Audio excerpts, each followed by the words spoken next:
Bakit po kayo sumibak ng lampas 9,052 to be exact po, ang 9,027 po ang dinismiss po ng PNP po mula July 2016 hanggang November 26, 2025. So 9 years, no? So parang averaging of 1,000 kada taon. Tama ho ba ito? At bakit po?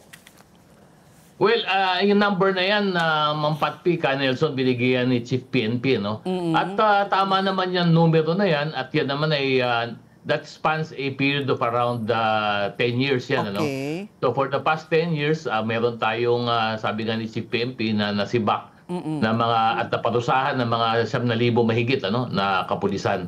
At yan ay, ano naman ang tingin ko dito, Ma'am Patpi, Nelson, ito naman ay talagang nararapat lang. Sapagkat talagang sinasabi naman natin na walang puwang ang Philippine National Police sa mga tiwaling mga pulis. Kaya tuloy-tuloy naman ang ating internal disciplinary mechanism. At siyempre kapag nagkasala ay yan ay ating imbestigahan at kung nararapat parurusahan. Ang problema, attorney, di ba? Okay na naman na ang benepisyo, ang sweldo ng mga pulis compared nung mga nakakaraan. Pero bakit kaya meron pa rin natutokso, no? Yung last time, di ba, Pat? Yung sa Bataan, yung CIDG. Yung sa nakakuha sila ng ebidensyang mga pera. Sa evidence room, 13 million, pinaghati-hatian ng 6. Ano po kayang, sa tingin ninyo, paano natin mapipigilan ng mga ganito? Alam mo, ang pananaw ko kasi dito at lagi naman akong natatanong, Ma'am Patpi at saka Nelson, no? Opo. Matitigil ba kaya ito na magkakaroon ng panahon na walang pulis na sasabit sa mga ganyang klaseng mga kalokohan, ganito lang ang paliwanag ko dyan, Alam mo, tayo naman siguro nakapag-kuleo tayo, di ba? Nakapag-high school tayong lahat, tayo nga sa isang klase 40 lang tayo di ba? Merong isa lagi na medyo pasaway Opo.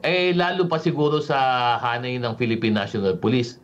We are 228,000 strong. 228. Ganun karami po. Isa po sa pinakamalaking burokrasya ang Philippine National Police. Siguro sa laki na yun hindi din naman siguro maaalis na may isa, dalawa na talagang medyo masasabi nating may problema. Kaya nga ang mas maganda rito kasi na pananaw, sa akin lang naman ito, personal na opinion ko, kailangan lang na magkaroon ng ng pagbabantay. Pangalawa, na aksyonan ang reklamo. At pangatlo, tuloy-tuloy na pagpapaigting ng disciplinary mechanism. Kasi kailangan may certainty of punishment, I think that is more important na kung ikaw ay lumabag, talagang mapaparusahan ka. Hindi pwede dito yung palulusot ka lang, papatawarin ka. Hindi na siguro.